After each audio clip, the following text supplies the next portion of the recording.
India express आपको दिखाए सच का आईना।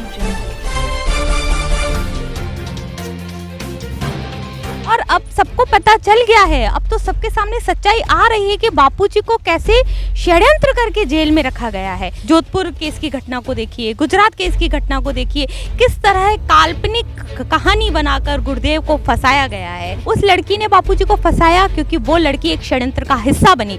और जबकि सबको पता चल गया है अब तो कि पूरी घटनाएं झूठी हैं, पूरे केस को एक षड्यंत्र करके फंसाया गया है बापूजी को।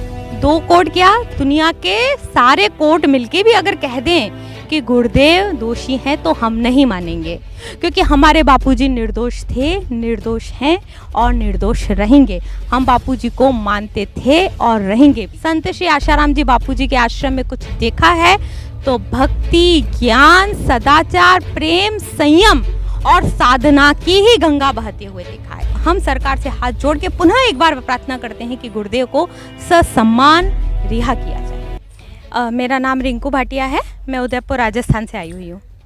तो यहाँ किस लिए आए हो आप? यहाँ पर पूज्यपाद संत श्री आशाराम जी द्वारा प्रेरित सतपाच्य शिष्यों द्वारा 10 दिवसीय 2 जून से 11 जून ध्यान योग शिविर चल रहा है, जिसमें अलग अलग दिन अलग अलग प्रकार के गतिविधियां हो रही हैं, जैसे ऋषि प्रसाद सम्मेलन, बाल संस्कार प्रशिक्षण, महिला उत्थान, चले स्व की ओर आदि। तो आपको नहीं पता है कि संत श्री आसाराम जी बापूजी पिछले 10 सालों से जोधपुर की जेल में, उसके बाद भी आप दौड़े दौड़े आते हो?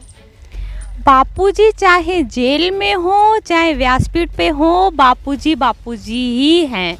और अब सबको पता चल गया है, अब तो सबके सामने सच्चाई आ रही है कि बापूजी को कैसे षड्यंत्र करके जेल में रखा गया है। जोधपुर केस की घटना को देखिए, गुजरात केस की घटना को देखिए, किस तरह काल्पनिक कहानी बनाकर गुरुदेव को फंसाया गया है। और उस काल्पनिक कहानी में साफ पता चलता है कि कैसे ईसाई मिशनरियों द्वारा सोची समझी साजिश के तहत बापूजी को षड्यंत्र करके फंसाया गया है।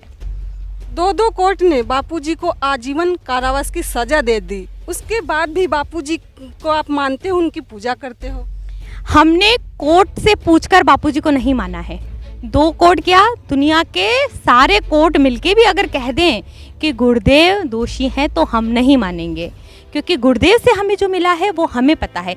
अगर आप यहाँ देखेंगे पंडाल में तो कम से कम पूरे पंडाल में लास्ट तक साधक साधिकाओं की संख्या भरी पड़ी है। बाहर इतनी गर्मी है, इतनी धूप है, लेकिन साधकों के हृदय में गुरु का प्रसाद है, उनका प्रेम है, और जो उनकी आंखों से, उनके हाव भाव से प्रकट हो रहा है। बापूजी के गुरुकुल में ही पढ़ने वाली एक लड़की ने बड़े गंभीर आरोप लगाए हैं, और आप भी एक लड़की हो, तो आप क्या कहोगे उसके बारे में?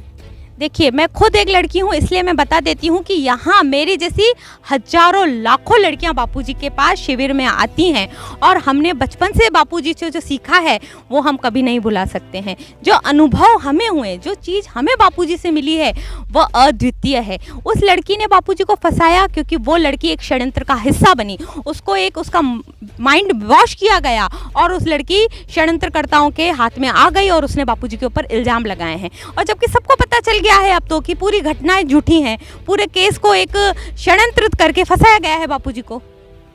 वो लड़की बोलती है बापूजी गलत हैं, बापूजी के आश्रम में गलत होता है। तो आपने ऐसा कुछ यहाँ क्या देखा है? ऐसा कुछ देखा है क्या गलत होते हुए? क्या देखा है आपने?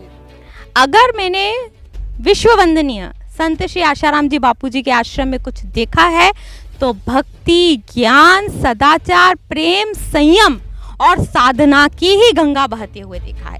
एक संत जिन्होंने अपना पूरा जीवन जन कल्याण में लगा दिया। आज उनके आप जो 55 सालों से उनके जो कल्याणकारी कार्य चल रहे हैं, आज वैलेंटाइन डे खत्म हो गया है, मातृ पितृ पूजन दिवस पूरे विश्व भर में छा रहा है। तुलसी पूजन देखिए, आप बच्चों के लिए आप बाल संस्कार देखिए, युवाओं के लिए युवा सेवा संघ देखिए, उनके लिए बापूजी ने उनका औज और तेज बल बढ़े इसके लिए दिव्य प्रेरणा प्रकाश एक महान ग्रंथ की रचना की बापूजी ने। महिलाओं के लिए चले स्व की ओर शिविर लगते हैं, महिलाएं अपने घरों से बाहर आएँ, वो उन्नति करें, उसके लिए बापूजी ने चले स्व की ओर शिविर लगे। बापू ने कैदियों के उत्थान के कार्यक्रम किए, बापूजी ने भजन करो भोजन करो के कार्यक्रम शुरू किए। जब इतने देवी कार्य, इतने कल्याणकारी गुरुदेव ने कार्य किए हैं तो क्या उनके आश्रम में कभी कुछ गलत हो सकता है? यहाँ जो भी होता है वो ईश्वरीय सत्ता से ही होता है और ईश्वर के लिए ही होता है। सरकार एवं न्यायपालिका से क्या मांग करोगे? देखिए, हम सरकार को 10 सालों से हाथ जोड़ जोड़ के प्रार्थना कर रहे हैं कि हमारे गुरुदेव को ससम्मान रिहा करो, रिहा करो, रिहा करो, क्योंकि हमारे बापूजी निर्दोष थे, निर्दोष हैं और निर्दोष रहेंगे। हम बापूजी को मानते थे और रहेंगे भी। इसलिए हम सरकार से हाथ जोड़ के पुनः एक बार प्रार्थना करते हैं कि गुरुदेव को ससम्मान रिहा किया जाए। इंडिया एक्सप्रेस आपको दिखाए सच का आईना।